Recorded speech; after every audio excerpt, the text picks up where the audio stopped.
Hello everyone, how is Deepavali preparations coming for all of you? As for me, today I'm making a dalcha. And what is a dalcha? A dalcha, for those of you who are not from Malaysia, okay? So a dalcha is basically a mutton stew. You can either use mutton or chicken, but usually the meat that is used is mutton. And it's a mutton stew with the addition of lentils to make it a nice thick um, hearty soup. It's really delicious. So you could also use lamb instead of mutton. When I say mutton, I'm referring to goat meat. So today I am actually going to use some goat ribs. So it's Australian goat ribs, and I'm going to use this meat for my dalcha. These are the ingredients, guys. These are all the ingredients that I'm going to use to make the stew or to make the dalcha. And of course, we'll start with this one. This is um, about 500 grams of goat ribs. Okay, let me just wash my hands. So let me name the ingredients, guys. This is 2 cups of boiled dal. And this over here is 1 tablespoon of my sambar powder. You can get ready-made packaged sambar powder as well. This is some asafoetida, turmeric powder, chili powder, meat curry powder. And this is 1 large potato that I've cubed. This is 1 large brinjal that I've cubed, eggplant actually that I've cubed, some coriander leaves that I'm going to chop up and and put up to sort of garnish. This is a tablespoon of ginger garlic paste. This is about 4 shallots that I've just sliced thickly like this. This is about half a carrot that I've also cubed. 2 tomatoes that I've chopped coarsely like this. Some coconut milk and some tamarind juice. Some of the ingredients, guys, like the boiled dal, which I have 2 cups of over here, this one, as well as the tamarind juice. I have about 80 ml over here of tamarind juice, and the coconut milk as well, which is about 100 milliliters. These ingredients, it's the amounts that I use is usually subjective. I would go with the flow. That means if I feel that I need to thicken the gravy more, I would put more dal. If I want it more creamy, I would use more santan or coconut milk. Or according to my taste, if I feel the dish is if I need it to be more sour, I would use more tamarind juice, and if I want it less, I would reduce it. So this is basically up to you how much you want, and it's basically purely up to your taste, guys. These are some ingredients that I will be sauteing in some ghee just at the end to be put on top of the dalcha. So this is some curry leaves, 1 stalk, 1 teaspoon of perinjiragam, or in English it's called fennel seeds. This is cinnamon sticks or karawa patte.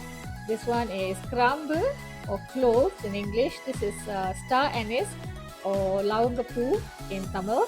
And then this is some dried chilies. This is some brinji yellow, I think, and this is basically bay leaves in English. And some shallots, I think it was about 3 shallots that I've sliced. Okay, so these are the final ingredients. First thing I'm going to do is to put in the meat, and to this I'm going to add about 800 ml of water. This is also subjective, guys. And I'm going to add about 1 cup of my dal. Okay, just 1 cup, not all of it, guys, just a cup, because this is already parboiled, right? So I'm going to add this towards the end if I want to. Give this a nice stir, and then we can add the ginger garlic paste.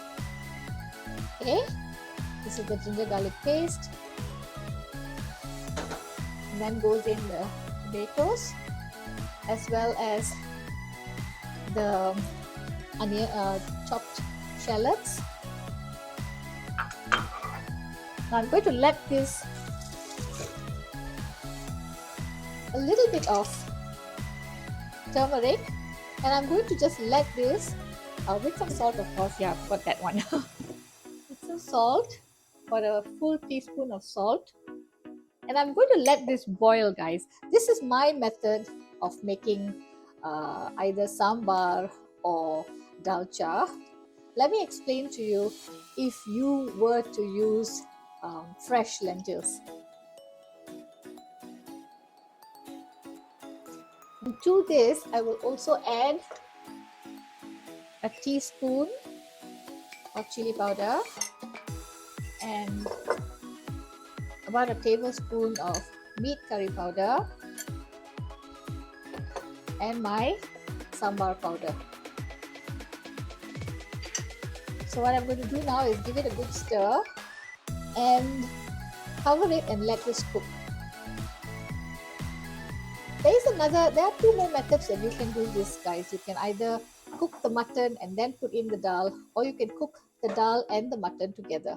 So it's entirely up to you how you want to do it. Sometimes I do it the other way as well. And let me also get back to you as to how to do this were you to use fresh dal that hasn't been cooked. So I'm going to cover this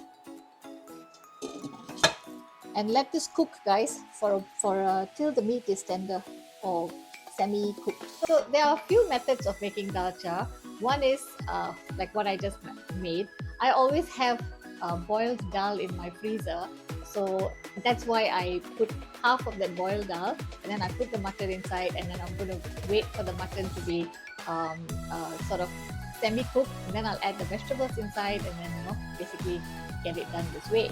Another way would be to cook the mutton separately and put all the spices and the powders and all that into the mutton, and this would actually be quite the flavor would be quite nice and very, very flavorful, because as the meat cooks in the oil, and when you put the spices into the oil, the spices are kind of like roasted, and then the fragrance comes out. It's really, really nice. When you do this method, you boil dal separately, and once you've finished, when the mutton is like semi-cooked, then you add to the dal, you also add the vegetables, and then you put them together. That is another method. And the third method would be to pressure cook the whole thing, or to boil fresh dal or pressure cook fresh dal, either in a pressure cooker or in a big pot. So how you do this is you take the fresh mutton, put it into the pressure cooker, and then take your lentils, put it into the pressure cooker as well, and then you add the onions, whatever you want to go inside and really like hancho, to really cook, dissolve, and make a thick broth kind of a thing. You can add the tomatoes, you can add the ginger, garlic, and everything into that pressure cooker. Close it and let it cook for maybe about 5 or 6 whistles, and then open it, and then you add the vegetables inside and add the curry powders, or whichever method. So what I'm saying is, you could either use the first method where you use cooked dal, the second method where you cook the mutton separately and the dal separately, and then you put them together, and the third method where you could pressure cook fresh dal and the meat and put in some of the ingredients inside, pressure cook this until the mutton is nice and cooked, and then add the vegetables, cook some more, and put the talipu, and you're done. Okay, I hope you're able to follow what I'm saying. That being said, I forgot one ingredient. I'm so forgetful. You could add half a green chili inside, or one green chili inside if you want to. So I'm just going to throw it in now.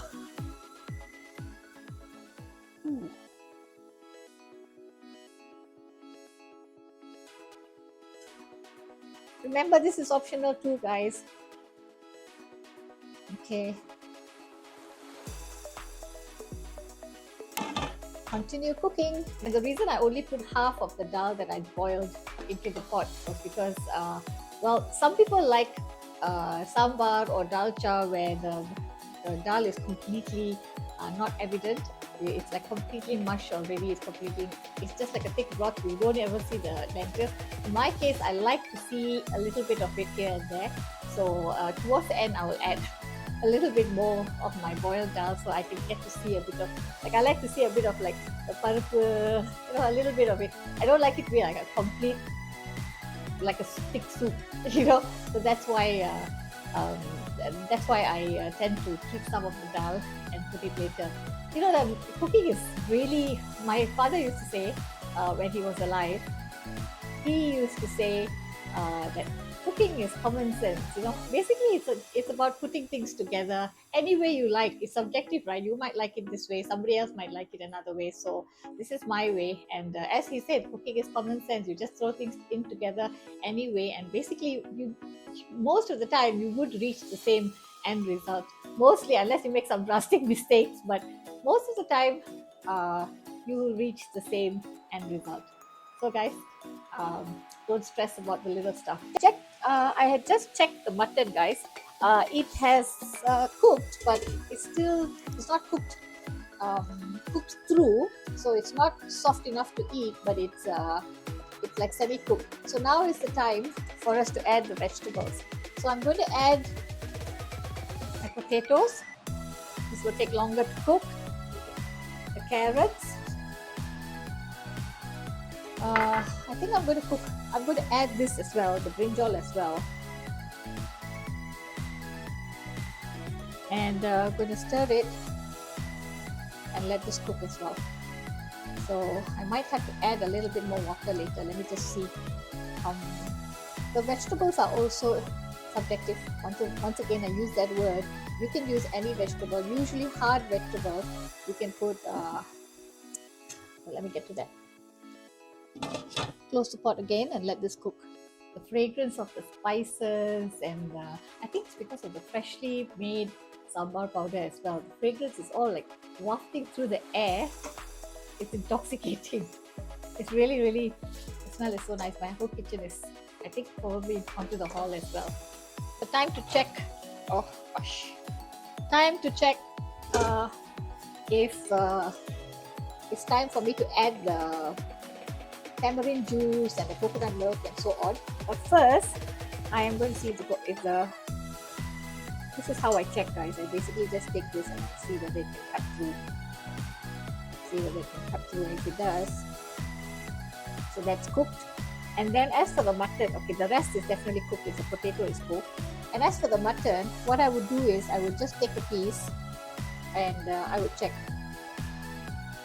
Okay, it's cutting right through, guys, so definitely done.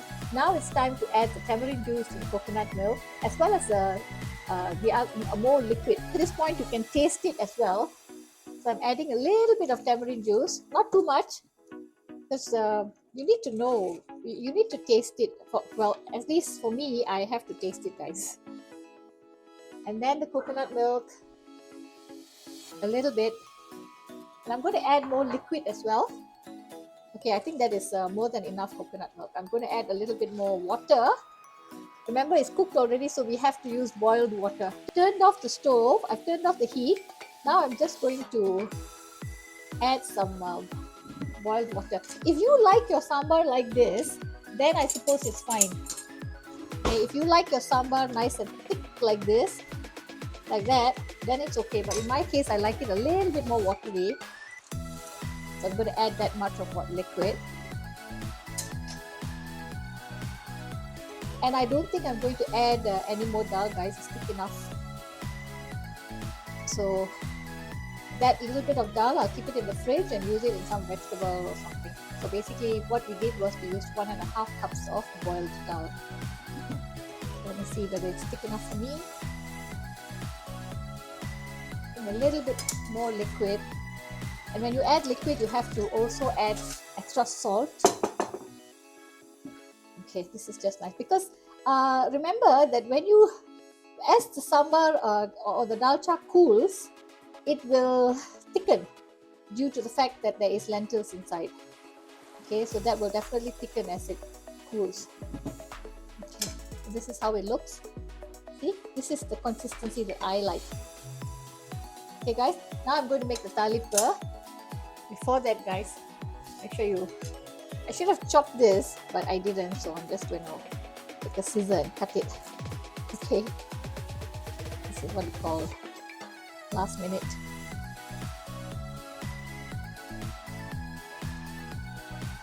Okay, I'm going to add that.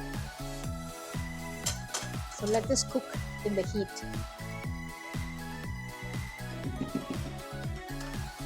Now for the talipa or the tadka, I'm going to add some ghee. You don't have to add ghee, guys. I mean, you don't have to saute the spices in ghee. You can always use coconut oil or something. I just like ghee. Okay, now that it's heating, add the spices, fennel seeds, cinnamon sticks, star anise, cloves, all the dry spices first. Dry chilies. I've reduced the dry chilies, guys, because um, when I tasted the dalcha, it was a little spicy, so I just reduced it. And so put in the maybe before this, I'll put in the asafoetida. This is about a teaspoon, guys. Okay, make sure you. And then I'm going to put in the curry leaves, the bay leaves, and now the shallots.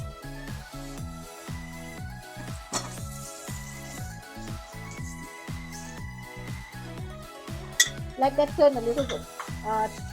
Saute till it's a little brown. Now you can see that it's turning color. I'm going to put this over here and add the paprika to the top. Okay, so this is what will take this dish, as I always say, to another level. You can stir it in now. So guys, I haven't changed my dalcha into a nice pretty container or anything. It just looks like this today because I am supposed to go somewhere and I'm running short of time. So dalcha does taste really super yummy. And if you guys want to try it, please do give it a shot. And if you like my videos, guys, please do subscribe to my channel. Do give me a thumbs up, and happy Deepavali to all of you. I hope you have a wonderful Deepavali this year. So, here's Shakila Shanmugam signing off. Bye, everyone. So I actually did put it into a different pot, a different serving dish, because this dalcha, guys. I'm not making it for Deepavali. I'm actually making this for prayers. Before Deepavali, most Hindu families would have prayers for people who have passed away. So we are having our prayers tonight, and this one I'm taking it for dinner with my family. Okay, so this is how it looks like, and happy Deepavali, everyone.